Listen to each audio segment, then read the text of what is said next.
Hello students, প্রথমেই UK educational টিপসের পক্ষ থেকে তোমাদের সকলকে স্বাগত জানাই।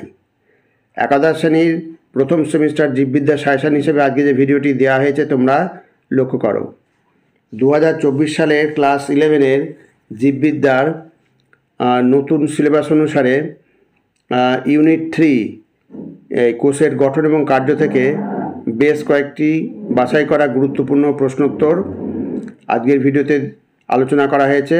সুতরাং তোমরা ভিডিওটি শুরু থেকে শেষ পর্যন্ত প্রত্যেকটা প্রশ্নোত্তর মনোযোগ সহকারে লক্ষ্য করবে। এখানে প্রত্যেকটা প্রশ্ন ভেরি ইম্পর্ট্যান্ট।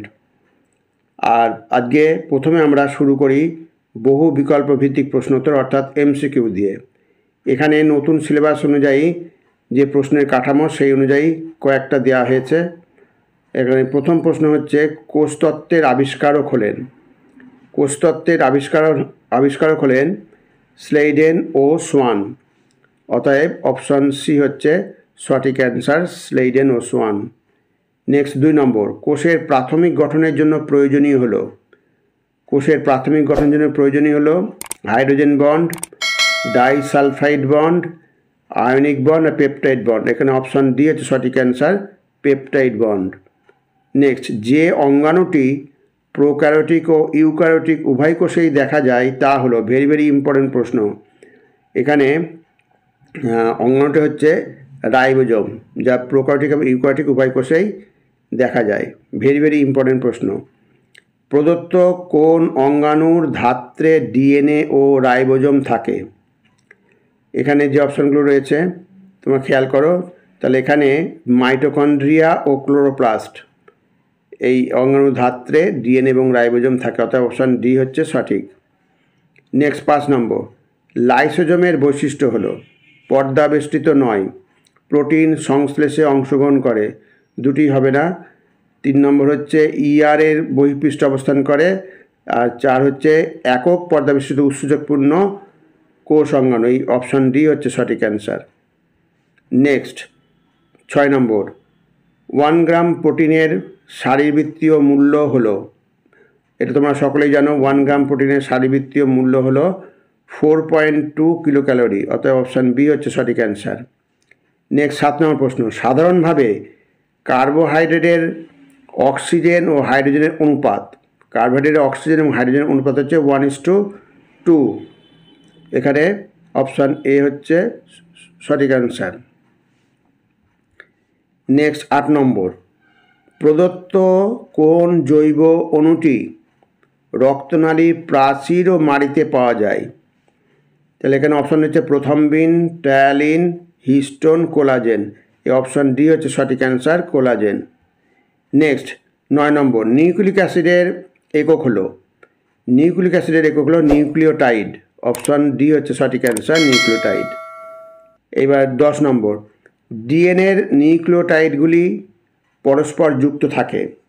ডিএনএ নিউক্লিওটাইডগুলো পরস্পর যুক্ত থাকে ফসফোডাইএস্টার বন্ড দ্বারা। অতএব অপশন এ হচ্ছে সঠিক অ্যান্সার। নেক্সট 11 নম্বর, ডিঅক্সি রাইবোজ শর্করার কোন কার্বন পরমাণুতে অক্সিজেন অনুপস্থিত থাকে? অক্সিজেন অনুপস্থিত থাকে এই C2। অপশন ডি হচ্ছে সঠিক অ্যান্সার। নেক্সট 12 নম্বর, চারগাফের সূত্রানুযায়ী নিম্নলিখিতগুলির কোনটি সঠিক? এখানে অপশনগুলো ভালো করে খেয়াল করো।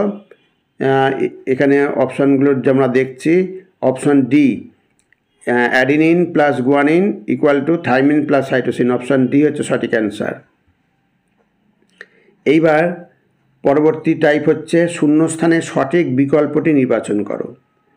তাহলে এই কোশ্চেন টাইপে দেখো, প্রথম প্রশ্ন হচ্ছে অপরিহার্য অ্যামাইনো অ্যাসিডের এবং অনপরিহার্য অ্যামাইনো অ্যাসিডের একটি উদাহরণ হলো ড্যাশ এবং ড্যাশ।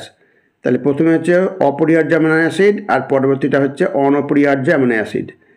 তাহলে এখানে valine, leucine, threonine, lysine, valine, cysteine. Option D হচ্ছে সঠিক অ্যান্সার।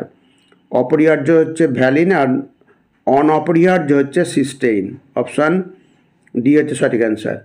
এইবার 2 নম্বর, রাসায়নিকভাবে লিপিড হলো ফ্যাটি অ্যাসিড এবং ড্যাশ ড্যাশ। রাসায়নিকভাবে লিপিড হলো ফ্যাটি অ্যাসিড এবং গ্লিসারলের মোনোমার ডাইমার পলিমার এস্টার। এই গ্লিসারলের এস্টার, অপশান ডি হচ্ছে সঠিক অ্যান্সার। নেক্সট, নাইট্রোজেন বেস এবং ড্যাশ শর্করাকে একত্রে বলে ড্যাশ। নাইট্রোজেন বেস এবং পেন্টোজ শর্করাকে একত্রে বলে নিউক্লিওসাইড। অতএব অপশান ডি হচ্ছে সঠিক অ্যান্সার। এবার 3-4 নম্বর, উৎসেচক রাসায়নিক প্রকৃতিতে ড্যাশ। উৎসেচক রাসায়নিক প্রকৃতিতে হচ্ছে প্রোটিনধর্মী। অতএব অপশান সি হচ্ছে সঠিক অ্যান্সার। 5 নম্বর, ড্যাশ 1961 খ্রিস্টাব্দে উৎসেচককে প্রধান 6টি শ্রেণীতে বিভক্ত করে। এখানে বিওডি, সিওডি, আইইউসিএন, আইইউবি। এই অপশান ডি হচ্ছে আইইউবি হচ্ছে সঠিক অ্যান্সার। এইবার নেক্সট টাইপ হচ্ছে সত্য মিথ্যা যাচাই করে সঠিক বিকল্পটি নির্বাচন করো। তাহলে এখানে প্রথমে প্রশ্ন হচ্ছে 1 নম্বর হচ্ছে কার্বোহাইড্রেট দেহের শক্তি ভাণ্ডার হিসাবে কাজ করে। এটা বক্তব্যটা সত্যি। 2 নম্বর বলছে আমাদের প্রয়োজনীয় শক্তির 70% আসে কার্বোহাইড্রেট থেকে। এটাও সত্যি। অতএব এখানে অ্যান্সার হচ্ছে উভয়ই সত্য। অপশান এ হচ্ছে সঠিক অ্যান্সার। এইবার 2 নম্বর, কার্বোহাইড্রেটের গঠনগত মৌলগুলি হলো কার্বন, হাইড্রোজেন, অক্সিজেন। এটা সত্য। কার্বোহাইড্রেটে হাইড্রোজেন ও অক্সিজেনের অনুপাত জলের মতো 2:1 নয়। তাহলে এখানে হচ্ছে অপশান যে কটা রয়েছে অপশান বি হচ্ছে সঠিক অ্যান্সার। প্রথম বাক্যটা সত্য কিন্তু দ্বিতীয়টা মিথ্যা, জলের মতন নয়। অপশান বি হচ্ছে সঠিক অ্যান্সার।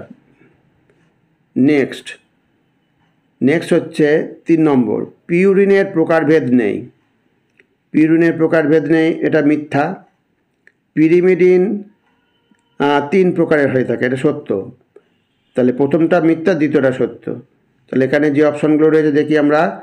অপশান সি হচ্ছে প্রথম বাক্য মিথ্যা কিন্তু দ্বিতীয় বাক্য সত্য। অপশান সি হচ্ছে সঠিক অ্যান্সার। এবার সঠিক ক্রম অনুযায়ী বিকল্পটি নির্বাচন করো। এটা আর এক টাইপের প্রশ্ন। এগুলো তোমাদের আগের সিলেবাসে ছিল না, এবার নতুন সিলেবাসে এগুলো যোগ হয়েছে।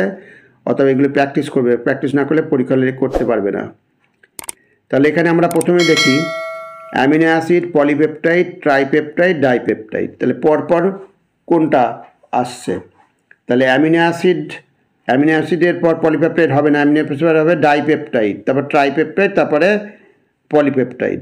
অতএব অপশান বি হচ্ছে সঠিক answer. Amino acid, dipeptide, tripeptide, polypeptide. এবার নেক্সট 2 নম্বর, এনজাইম সাবস্ট্রেট কমপ্লেক্স প্রোডাক্ট। এটাই সঠিক। এনজাইম সাবস্ট্রেটের প্রক্রিয়া করছে সাবস্ট্রেট, তারপরে সাবস্ট্রেট কমপ্লেক্স, তারপরে হচ্ছে প্রোডাক্ট। অপশান এ হচ্ছে সঠিক অ্যান্সার। এবার 3 নম্বর হচ্ছে প্রোফেজ 1-এর বিভিন্ন উপদশাগুলির সঠিক ক্রম। তাহলে প্রোফেজ 1-এর উপদশা হচ্ছে 5টা: লেপটোটিন, জাইগোটিন, প্যাকাটিন, ডিপ্লোটিন আর ডায়াকাইনেসিস। তাহলে এখানে পরপরই রয়েছে, প্রথম অপশানটাই পরপর রয়েছে, ক্রম অনুযায়ী সঠিকভাবে আছে লেপটোটিন, জাইগোটিন, প্যাকেটিন, ডিপ্লোটিন, ডায়াকাইনেসিস। অতএব অপশান এ হচ্ছে সঠিক অ্যান্সার।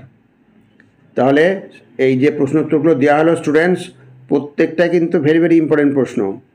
অতএব ভিডিওটির প্রথম থেকে শেষ পর্যন্ত প্রত্যেকটা প্রশ্ন গুরুত্ব সহকারে তৈরি করবে। আর স্টুডেন্টস এ প্রসঙ্গে বলি, ভিডিওটি যদি ভালো লাগে অবশ্যই সাবস্ক্রাইব করো, আর এর সাথে একটা লাইক দিও এবং তোমার ফ্রেন্ডসদের মধ্যে ভিডিওটি শেয়ার করো। তাহলে স্টুডেন্টস আজকে এখানেই শেষ করি। তোমরা সকলে ভালো থেকো, সুস্থ থেকো। Thank you very much.